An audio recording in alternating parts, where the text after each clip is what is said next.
Bonjour et bienvenue dans le podcast pour donner du sens à votre travail et à votre vie.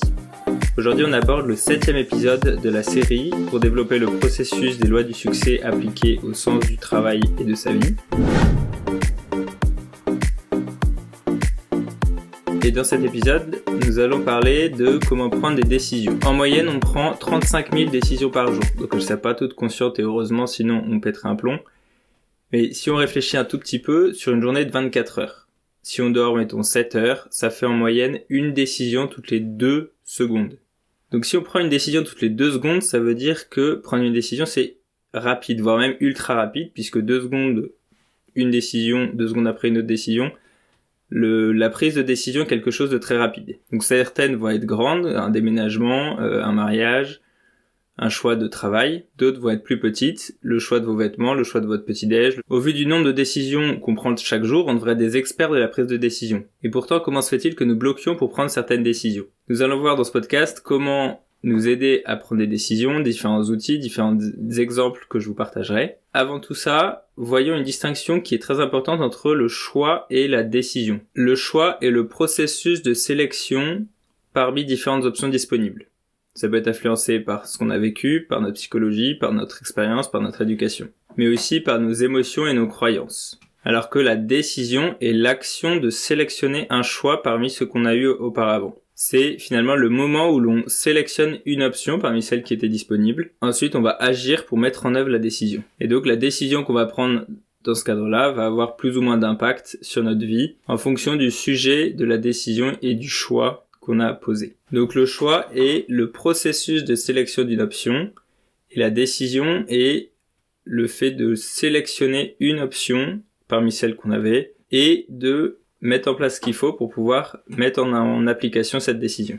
Donc pour illustrer toutes ces prises de décision et tout ce qu'on va voir sur la prise de décision, je vais vous partager différents choix du coup que j'ai fait et qu'on a fait avec ma femme, notamment sur le déménagement, parce qu'on a déménagé depuis qu'on est mariés 4 fois, et à chaque fois il y a eu différentes raisons, mais surtout différentes manières de choisir tel ou tel lieu d'habitation. Aussi parce que le déménagement est quelque chose que tout le monde peut être amené à faire un jour ou l'autre, et qu'il y a plusieurs manières différentes de choisir, et aussi parce qu'à chaque fois qu'on a pris la décision de déménager, on a pris un temps de réflexion pour se décider, on avait des critères qui ont évolué aussi au fil du temps, et donc tout ça, ça permet d'illustrer les différentes manières qu'on peut avoir de prendre des décisions. Donc après notre mariage, on a voulu en fait prendre du temps pour nous et donc on s'est éloigné un petit peu de nos familles et de nos amis dans le but de prendre du temps pour nous pour construire un peu notre couple. L'idée à ce moment-là, c'était donc ça, mais aussi que ce soit un lieu pratique pour nous au vu de différents endroits où on devait aller. Et donc, avec ces éléments-là, on a trouvé un endroit et on s'est installé à Chaville. Et ensuite, au bout d'1 an et demi, on avait besoin de retrouver en quelque sorte une vie sociale, même si on voyait nos familles et nos amis à ce moment-là. Et donc, on a redéménagé là où on vivait avant, quand on était chez nos parents. Ça, c'était les 2 premiers exemples où on a choisi déjà pour s'éloigner au départ et ensuite pour se rapprocher. Et ça, c'est... donc, on va voir la suite de l'exemple un peu plus tard dans le podcast, parce que là j'ai envie de parler de différents éléments un peu théoriques qui vont permettre d'expliquer ensuite, d'illustrer de manière un peu plus théorique justement les exemples qu'on a vus, et ensuite de voir les prochains exemples pour avoir une vue d'ensemble sur le sujet. Donc on a vu qu'une décision peut être très rapide à prendre, qu'une décision est en soi très rapide à prendre, mais que le choix peut prendre plus de temps. C'est ça en général qui bloque un peu plus, parce que on peut avoir beaucoup d'options ou au contraire ne pas en avoir qu'une. Donc du coup, c'est important de prendre le temps de réfléchir à ce qu'on veut, à comment on peut discerner entre les différentes options pour prendre des décisions éclairées. Et puis, dans tous les cas, une décision que vous prenez à un instant donné, ça va être en fonction des informations que vous avez à un instant T. Vous pouvez pas savoir ce qui se passera dans le futur, donc en fait, chaque décision qu'on prend est prise à partir des informations et des données qu'on a à un instant donné, mais aussi à partir de ce qu'on est et de ce qu'on ressent et de ce qu'on vit à un instant donné. Qu'est-ce qui se passe si on ne prend pas de décision ? Quels sont les risques que vous pouvez avoir ou vivre si vous ne prenez pas de décision ? Donc le premier, c'est une perte de temps. Régulièrement sur internet, dans les personnes que je rencontre, j'entends dire que les gens regrettent une seule chose, de ne pas avoir pris des décisions plus tôt, de ne pas s'être lancé dans tel ou tel projet plus tôt dans leur vie. Et cette semaine, je lisais un post sur LinkedIn d'un auteur qui regrettait qu'une seule chose, de ne pas avoir commencé et de ne pas s'être lancé dans son projet plus tôt. Et l'autre chose, c'est qu'à la fin de notre vie, les choses qu'on regrette, c'est les choses qu'on n'a pas faites. Donc si on prend pas de décision, ça veut dire qu'il y a des choses qu'on ne fait pas. Si vous prenez la décision de ne pas vous lancer dans tel ou tel projet, c'est éclairé.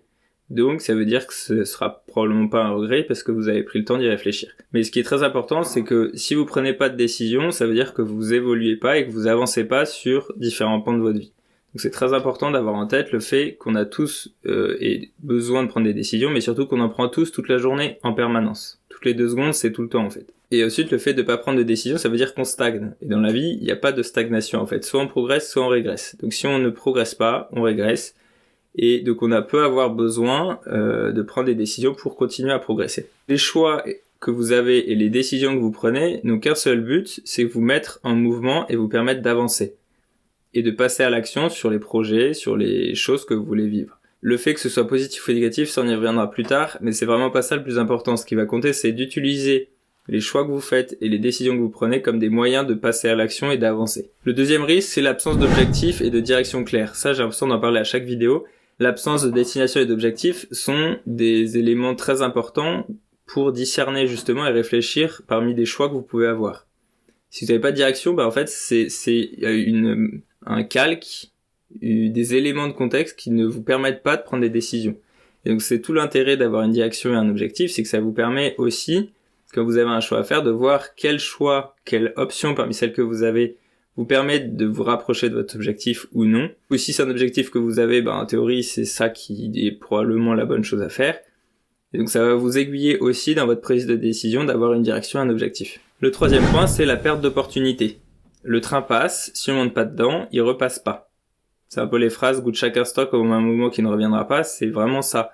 Si on saisit pas les opportunités quand elles se présentent, il peut y avoir d'autres opportunités, mais celles qui sont passées sont passées. Avoir peur de prendre des décisions et vous poser trop de questions, ce sont finalement des choses qui vous bloquent, qui vous empêchent de passer à l'action et donc de prendre des décisions pour saisir les opportunités qui se présentent. Donc pour éviter ça, quand il y a une opportunité qui se présente, c'est important de prendre le temps d'y réfléchir et surtout de vous donner une date à laquelle vous prenez la décision, dans un sens ou dans un autre, que vous vous fixez une date pour prendre la décision, d'y aller ou de pas y aller. Mais dans tous les cas, vous avez un moment où vous clôturez votre réflexion, parce que sinon des décisions et des réflexions comme ça, on peut en avoir en permanence. Et donc il y a un moment où il faut arrêter de réfléchir, prendre une décision, en fonction, comme je le disais, des éléments que vous avez à votre disposition, pour agir et pour continuer après de progresser dans un sens ou dans un autre en fonction de la décision que vous aurez prise. Ensuite, la peur ou les peurs. Je vais vous en citer quelques-unes qui peuvent empêcher la prise de décision. Je pense qu'il faudra que je fasse un épisode complet sur la peur parce que à chaque fois on y revient tout le temps. Mais la peur c'est un poison et on en est responsable. La peur peut vous bloquer et vous empêcher d'avancer, ça c'est vrai. Et en même temps, comme le dit Jacques Brel, il y a des gens qui ont peur et ça c'est de leur faute. Des gens qui ont peur et qui assument pas leur peur. En fait c'est ça, c'est qu'accepter qu'on a peur, c'est pas grave, ça arrive à tout le monde. Et ensuite, passer outre si c'est quelque chose qui vous fait peur dans votre tête, ou changer de direction, changer quelque chose pour sortir de la situation. Mais très souvent, nos peurs, elles sont dans la tête et dans la réalité, y a aucun problème. Les peurs qui sont liées à la prise de décision, ça peut être la peur du jugement des autres, la peur du rejet, de l'échec, du succès, du changement, peur de se tromper, de prendre une mauvaise décision, mais ça vous arrivera forcément en fait. Peur de l'inconnu, de l'incertitude. Donc tout ça, c'est des choses qu'on pourrait voir beaucoup plus en profondeur. Là, c'est pas l'objet de cet épisode. Si ça vous intéresse, dites-le moi en commentaire parce que je pourrais travailler sur le sujet pour vous en parler davantage. Donc maintenant, on passe à la partie plus décision, comment prendre des décisions. La première chose, c'est que quand on a une décision à prendre, c'est que normalement, on a plusieurs choix. Il y a plusieurs cas de figure. Le premier, c'est lorsque vous n'avez pas le choix. Il n'y a qu'une option, donc il n'y a pas de choix à faire. Ça, c'est vrai. Par contre, il y a une décision qui peut quand même être prise. Vous n'allez pas pouvoir choisir entre cette option ou pas. Parce que si c'est ça, c'est comme ça, c'est comme ça. Mais par contre, vous pouvez choisir la manière d'aborder la question. Vous avez un enfant qui pleure, vous savez pas pourquoi. Vous avez pas le choix maintenant d'agir, de faire ce qu'il faut pour que le bébé se calme ou que il dorme ou que il faut faire quelque chose. Vous avez pas le choix, ça vous est imposé, c'est comme ça. Par contre, vous avez une décision à prendre. Est-ce que vous allez vous énerver, vous fâcher, crier, hurler, ou est-ce que vous allez, à l'inverse, profiter de cette situation pour travailler votre patience, essayer de rester calme, parce que ça aidera beaucoup plus votre bébé pour se calmer que si vous énervez. Voilà, il n'y a pas de choix à faire parce que la situation est telle quelle. Par contre, vous avez une décision à poser pour agir de la meilleure façon possible et pour résoudre, entre guillemets, le problème. Et dans cette situation-là, souvent, il y a une certaine fierté quand on a un problème qui nous arrive, qui nous est imposé, il y a une certaine fierté aussi de le résoudre.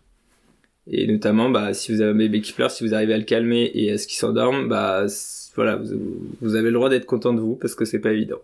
La deuxième possibilité, c'est le choix binaire. C'est oui ou c'est non. C'est blanc ou noir. C'est go, no go. C'est soit on y va, soit on n'y va pas. Donc pour certaines choses, c'est très pratique. Pour certains sujets, c'est très pratique et c'est même beaucoup plus simple. Mais pour les choix de vie qui sont souvent plus complexes, c'est trop limité. Et l'autre chose, c'est qu'il n'y a pas de compromis possible. Vous pouvez pas faire un juste milieu entre les deux, c'est soit l'un soit l'autre, et très souvent dans la vie, c'est plutôt justement un mix de tout, un mix des différentes solutions qu'on peut avoir. La troisième possibilité, c'est donc 3 choix, et en cherchant un peu, l'idéal quand vous avez un choix à faire, c'est d'avoir entre 3 et 7 options. 7, ça me semblait beaucoup, mais finalement, ça peut sembler beaucoup effectivement, mais ça peut permettre quand même d'avoir différentes solutions. Entre 3 et 7, vous allez avoir un vrai discernement à faire, un vrai choix à poser, pour sélectionner ensuite une action et prendre la décision de suivre telle ou telle voie. Et vous aurez besoin aussi d'une vraie analyse des différentes options pour savoir celle qui vous convient le mieux. On verra plus tard dans le podcast quelques exercices pour vous aider à faire ce choix et à discerner entre les différentes options que vous avez. Le quatrième possibilité, c'est à partir de 8 et plus options dans votre choix. Là, le problème, c'est qu'en fait, il y en a tellement que, évidemment, vous savez pas où donner de la tête. C'est à la fois normal, parce que plus on a de choix, plus on peut se sentir tout est possible, et donc du coup, je sais plus quoi faire. Et l'exemple typique de ça, c'est les études supérieures. Il y a je ne sais pas combien de domaines possibles, et il y a plein de possibilités de travailler et d'apprendre dans ces domaines-là. Entre la prépa, l'école d'ingé, l'école de commerce, la fac. Donc ça, c'est entre guillemets les grands trucs. Il y a le BTS. Voilà, ça c'est le type d'études finalement. Et après, à ça se rajoutent tous les secteurs. Donc médecine, avocat, économie, ingénieur. Et si on rentre plus en détail, on peut avoir chimie, bio, physique, enfin voilà, il y a tellement de choses que très souvent on est très vite perdu. C'est pas choquant, mais du coup là, ce qui va être très important, c'est de se connaître un petit peu et de savoir ce qu'on aime, parce que c'est ça, au départ, qui va nous permettre d'enlever toutes les options qui sont pas intéressantes. En tout cas, pour vous, qui sont pas intéressantes pour vous. Imaginons que, moi dans mes études, j'étais en S, j'ai fait de la chimie, je voulais pas être médecin, donc le choix de médecine se posait même pas. Et avocat non plus, par exemple. Pourtant, c'est des choses qui sont sûrement très intéressantes et qui passionnent plein de gens, mais moi, c'était pas mon cas. Et donc, du coup, c'est des options auxquelles j'ai même pas réfléchi, que j'ai pas cherché à discerner parce que c'était pas quelque chose qui m'attirait. Donc ça peut être une première étape, une première manière, un premier exercice, pour discerner entre différentes options quand vous avez trop de possibilités. Donc l'idéal, comme on l'a vu, c'est d'avoir entre 3 et 7 options pour pouvoir faire une vraie analyse, un vrai choix parmi les options disponibles. Bien se connaître pour limiter un petit peu le nombre de choix, parce que très vite vous pouvez en avoir 10 000. Et parfois, si vous achetez une voiture, vous pouvez avoir, il y a je ne sais pas combien de modèles de voitures, ça peut être chacune pourrait potentiellement être votre voiture. Mais vous allez avoir des critères qui vont vous permettre d'enlever plein de possibilités pour réduire à une ou deux. Ensuite, prendre une décision, c'est une bonne chose, c'est même indispensable pour progresser dans la vie. Et la décision n'est en soi ni positive ni négative, c'est ce que vous allez en faire après. Et ensuite vient la mise en place et la mise en pratique pour travailler sur votre décision, sur la mise en pratique de votre décision. Connaissez-vous la matrice d'Eisenhower ? Il s'agit d'un outil de gestion de tâches pour savoir prioriser les tâches en fonction de l'urgence et de l'importance des différentes tâches que vous pouvez avoir à faire. J'ai appliqué ce concept-là à la prise de décision, en considérant que 2 critères, qu'un choix il peut être grand ou petit, donc comme on l'a vu au début, soit un choix de carrière, soit choisir ce que vous allez manger à votre petit déjeuner, et conscient ou inconscient. Et donc à chaque fois, en les croisant comme la matrice d'Eisenhower, les grands choix inconscients qui peuvent être le choix de lieu de résidence, où là justement les critères sont parfois inconscients, et en l'occurrence dans l'exemple que je vous ai donné au début, quand on est revenu là où on habitait avant, c'était exactement ça, on est revenu là pour retrouver un peu les uns et les autres, mais du coup les critères qu'on avait étaient plutôt inconscients, on revenait là parce qu'on avait vécu là. Ensuite il y a les petits choix inconscient. Donc ça, c'est toutes vos habitudes, toutes les habitudes que vous faites tous les jours. Vous en rendez même plus compte et c'est un gain d'énergie pour votre cerveau, donc c'est très bien. Ensuite, vous avez les grands choix conscients, où là, c'est tout ce qui va être choix de vie. Donc, que ce soit un choix de carrière, comme je l'ai dit, un choix de lieu de résidence s'il y a certaines conditions qu'on verra plus tard, le choix d'un mariage, etc. Et ensuite, les petits choix conscients, qui là sont toutes les habitudes que vous voulez mettre en place dans votre vie, où au départ, ça va être consciemment et à force de répétition que vous allez les intégrer. Là, on a la matrice, je vous ai donné des exemples à chaque fois, et les conclusions qu'on peut tirer pour chaque carré du coup, c'est que pour les grands choix inconscients, comme ils sont inconscients, ça coule un peu tout seul. On a l'impression que c'est assez évident, on fait ça, on a l'impression de le décider, mais en fait c'est parce que on est un petit peu, entre guillemets, conditionné par ça. Tout ce qui est choix inconscient, pareil, c'est des habitudes, donc on les répète sans trop se poser de questions, et parfois ça peut valoir le coup de réfléchir à ces habitudes pour voir si elles nous mènent dans la direction et vers l'objectif qu'on s'est fixé. Parce que si c'est le cas, très bien, continuer, sinon faut peut-être revoir certaines choses. Les grands choix conscients sont ceux qui vont demander le plus de réflexion. C'est là où on va avoir différentes options, on va prendre le temps de réfléchir, faire des différents exercices pour discerner ce qui nous convient ou pas. Et donc c'est cette partie-là qui bloque en général. Et le quatrième possibilité, c'est les petits choix conscients, qui sont finalement peut-être les plus importants. Des grands choix conscients, on n'en aura pas 50 dans notre vie. Vous savez pas, je vous le souhaite, déménager 50 fois, ou changer 50 fois de boulot, ou vous marier 50 fois. C'est des choix qui sont très ponctuels, alors que vos petits choix conscients, ça c'est tous les jours. C'est sur les 35 000, il y en a peut-être 10 000 qui sont conscients. Très rapide, mais conscients quand même. Le reste, c'est des choses inconscientes. La distinction grand choix conscient et petit choix conscient, réfléchissez juste à la semaine que vous venez de passer. Est-ce que dans votre semaine, vous avez pris une décision qui avait une grande décision dans votre vie? C'est possible, et si c'est le cas, je vous félicite et félicitations pour cette décision, quelle qu'elle soit. La plupart du temps, ça va quand même ça va pas être le cas. Moi, la semaine qui vient de passer, j'ai pas pris une grande décision de vie qui va avoir beaucoup d'impact sur ma vie dans les prochaines semaines ou les prochains mois. Parce qu'on en a forcément moins, et en fait, c'est normal. À l'inverse, des petits choix conscients, c'est tout ce qu'on veut mettre en place dans sa vie, et toutes les choses sur lesquelles on a besoin de prendre une décision. On oublie facilement les petits choix conscients parce qu'on les fait régulièrement et que c'est des choses probablement de la vie quotidienne. À l'inverse, les grands choix conscients nous marquent beaucoup plus parce qu'un déménagement, ça a beaucoup plus d'impact sur notre vie. En tout cas, à court terme, le temps de déménager, etc. Après, on revient plus ou moins à la normale, même si notre vie est forcément différente du fait d'avoir changé de lieu de vie. Mais il y a une distinction vraiment importante à ce niveau-là pour prendre conscience que nos choix les plus importants, certes les grands choix conscients vont faire des grands changements, ça c'est vrai, mais par contre les petits choix conscients sont aussi très importants et sont tellement plus souvent présents et on en prend beaucoup plus qu'il faut avoir une attention. Et c'est sur ces choix-là, petits choix conscients, que les livres comme l'effet cumulé ou des petits changements apportent de grandes modifications à terme, ou bien un rien peut tout changer, qui sont finalement consacrés uniquement en fait à nos habitudes et à ces petits choix du quotidien qui n'ont l'air de rien, mais qui façonnent petit à petit notre personnalité.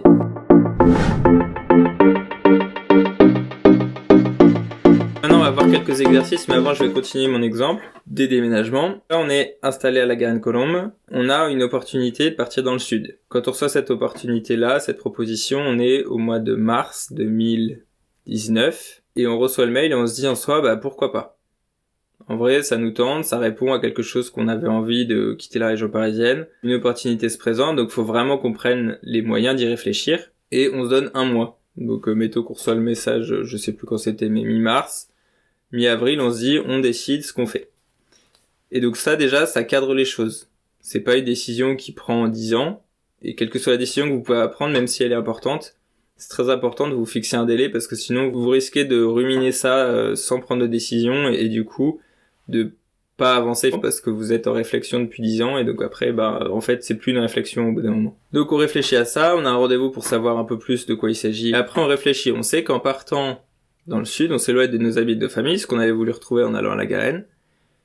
Et en même temps, ok, on les verra moins souvent, mais on pourra toujours venir en région parisienne, on pourra toujours les voir, s'appeler, et donc en fait on décide d'y aller.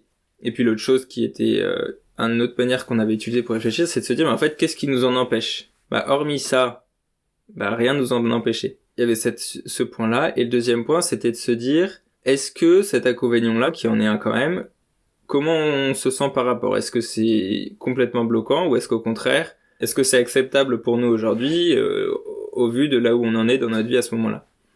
Et pour nous, ça l'était. Du coup, on a pris la décision de partir. Une fois cette décision-là prise, on a dû agir pour mettre en place cette décision. Et entre le moment où on a pris notre décision et le moment où on a effectivement déménagé, avril 2019, on prend la décision et on a déménagé en novembre 2019. Donc il y a eu quand même 9 mois, donc une grossesse. 9 mois pour arriver à concrétiser la décision qu'on avait prise. Comme on prenait la décision de partir de déménager, il fallait que je trouve un travail, et donc du coup ça a pris un peu de temps, et j'ai fini par trouver pour qu'on puisse déménager dans le sud. Un autre exercice qu'on a utilisé pour réfléchir à cette décision, c'est de se projeter rester à Paris et se projeter partir dans le sud. En fait, en réfléchissant à ça, on était beaucoup plus attiré par le fait de déménager. Et puis moi, la deuxième question qui était très importante pour moi, c'est de me dire, j'ai pas envie de renoncer et de dire on n'y va pas, parce que je veux pas me dire toute ma vie qu'est-ce qui se serait passé si on avait déménagé. Et si on regarde les 3 dernières années, en fait, on a déménagé en novembre, on a eu énormément de chance, parce que 5 mois plus tard, on était confinés. On était beaucoup mieux dans le sud, on avait la chance d'avoir un jardin à ce moment-là, et donc c'était beaucoup plus agréable à vivre que si on était resté en région parisienne. Et durant les 9 mois où j'ai cherché un travail dans le sud, chaque semaine on se reposait la question, est-ce qu'on veut toujours déménager? Oui, non, est-ce qu'on veut toujours... Et plus le temps passait, et plus en fait on était de plus en plus sûr de nous, et on savait que c'était ça qui nous convenait. Donc dans l'exemple que je vous ai donné, je vous ai partagé différents exercices pour discerner notre décision, notre choix, et ensuite prendre la décision. Et c'était donc la première chose, c'est de se projeter dans les différentes options. Dans le cadre du déménagement, c'était un choix plus binaire parce qu'on avait 2 solutions. On s'est projeté dans les deux, rester là où on est et partir, et on était plus attiré par le fait de partir. Ça, c'est un outil très intéressant parce qu'on peut tout imaginer avec son intelligence et son imagination. Et donc ça permet en fait de se projeter dans les différentes situations, ça permet de voir aussi un peu ce que vous ressentez. Si vous prenez quelques jours pour vous projeter dans une situation puis dans une autre, ça vous permet de voir comment vous ressentez. Si vous ressentez du stress, de l'anxiété, de la peur, etc., c'est peut-être pas ça. À l'inverse, si vous ressentez de la paix, de la joie, de l'excitation, c'est que c'est peut-être vers là qu'il faut aller. Le deuxième exercice, c'est de faire une liste des avantages et inconvénients. Et pour tout ce qui est inconvénients, vous posez la question si c'est des inconvénients qui peuvent, sur lesquels vous pouvez faire un sacrifice. En tout cas pour un temps, parce que selon les décisions, il y a plus ou moins d'inconvénients, mais surtout il y a des inconvénients qui peuvent être complètement bloquants et d'autres pas trop.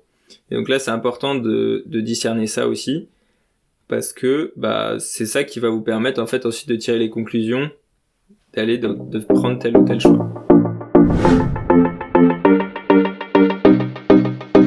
Et le troisième point, qui est peut-être le plus important, c'est de prendre le temps. Donc je vous disais de vous fixer un temps, une date pour prendre la décision. C'est très important aussi, mais c'est aussi important de prendre un certain temps, un temps long, un temps pour prendre le temps d'y réfléchir. Parce que si on vous propose quelque chose, que vous avez 10 minutes pour réfléchir et que vous devez vous donner une décision, c'est trop rapide et dans la précipitation, on prend pas forcément des bonnes décisions. Donc c'est important de prendre le temps d'y réfléchir pour peser le pour et le contre, pour voir comment vous le sentez, etc. Et c'est pour ça, dans l'exemple que je vous disais, qu'on a vu le mail, on a répondu tout de suite en disant qu'on était intéressé, mais qu'on y réfléchissait, parce que c'était la réalité, mais surtout pour pas que l'opportunité nous passe sous le nez. Parce que du coup, si on répond pas, pas de nouvelles, ça veut dire qu'on sait pas si les personnes savaient pas si on était intéressé ou non. Et on l'était, donc on voulait le signaler, et on voulait prendre ensuite le temps, donc on a pris 1 mois pour réfléchir à ça, parce que ça impactait pas mal de choses quand même. Et le délai que vous allez vous donner va vous permettre de prendre aussi du recul. Si en 10 minutes vous auriez pris une décision, et qu'au bout d'1 mois, en fait, ça vous attire plus, ou au bout de 2 semaines vous sentez qu'en fait c'est pas ça, et vaut mieux dire non et refuser quelque chose, que d'y aller quand même et que ça se passe très mal. C'est là toute l'importance aussi de prendre le temps, parce que justement nous c'était exactement ça, entre le moment où on a pris la décision d'y aller, après même une fois la décision prise on continue à se poser la question, pas parce qu'on voulait pas le faire, mais parce que en fait le temps qu'on a eu en plus après pour éprouver la décision nous a permis de voir que c'était vraiment ce qu'on voulait. Donc avec les différents éléments qu'on a vus, vous allez pouvoir prendre les décisions qui vous conviennent pour les grands choix conscients.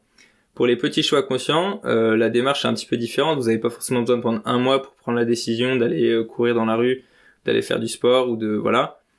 C'est des choses que vous n'avez pas forcément besoin de faire parce que vous savez déjà que c'est bon pour la santé. Pour tous les choix conscients, on peut évidemment pas faire toute une analyse comme ça à chaque fois parce que ça serait trop long et que vous passeriez votre temps à faire ça et c'est pas le but. Par contre, c'est nécessaire de réfléchir à vos habitudes et à ce que vous voulez mettre en place. Si vous avez suivi les épisodes précédents où on a parlé de définir son objectif et de faire votre plan d'action, vous savez ce que vous avez à faire. Et donc l'idée maintenant, ça va être de voir quelles sont les habitudes que vous pouvez du coup consciemment mettre en place pour pouvoir supporter votre plan d'action et l'objectif que vous voulez atteindre. Le système d'habitudes et les habitudes en général, c'est un outil hyper puissant qui nous permet, à force de répéter la même chose, de travailler sur un objectif en pilote automatique. Si vous voulez courir le marathon, si vous faites rien jusqu'à la date du marathon, vous n'allez pas y arriver. Par contre, si vous voulez faire ça, mais et en parallèle, vous prenez l'habitude de courir, vous prenez l'habitude de vous entraîner, et vous y arriverez d'autant mieux, et puis vous aurez pris l'habitude aussi au fur et à mesure. C'est pareil pour parler, pour chanter, pour écrire. Si vous le faites régulièrement, vous allez progresser petit à petit. Donc il y a des habitudes que vous pouvez trouver et mettre en place dans votre vie pour favoriser l'atteinte de cet objectif à travers les habitudes que vous allez mettre en place. Ce système d'habitudes va vous permettre d'avancer aussi beaucoup plus loin, en prenant peut-être plus de temps, que si vous faites des coups de bourre de temps en temps. L'exemple que je donnais, si vous voulez aller courir le marathon, si vous courez 10 ou 20 km, si vous essayez plutôt de courir 10 ou 20 km une fois par mois, ça marchera pas. Déjà, c'est même probablement que vous n'y arrivez pas, vous n'y arriverez pas. Puis ensuite, ça mènera nulle part, parce que vous allez vous épuiser pour rien, parce qu'il n'y a pas de construction. À l'inverse, si vous commencez à courir régulièrement, pas forcément 20 km, mais régulièrement 5, 6, 3, 10, en fonction de votre niveau kilomètre, ça va vous permettre petit à petit de prendre ce rythme et de prendre cette habitude. Et aussi en prenant cette habitude, vous arriverez aussi d'autant mieux à atteindre votre objectif, puisque en acquérant les habitudes qui vous permettront d'atteindre l'objectif, vous allez le faire de plus en plus de manière automatique. 2 points supplémentaires qui pourraient presque être un épisode complet, c'est que le temps est notre allié. Utilisez le temps pour atteindre des objectifs de plus en plus grands, parce que plus vous allez mettre en place ces habitudes, plus vous allez progresser. Et donc le temps va nous permettre petit à petit de progresser. Et la deuxième chose, c'est que chaque petite décision que vous prenez, que ce soit pour des habitudes ou pour votre vie quotidienne, va vous préparer ensuite à prendre des grandes décisions. Vous vous entraînez en fait à prendre des grandes décisions à chaque fois que vous avez des petites décisions à prendre. Et plus vous allez le faire, plus vous y arriverez évidemment.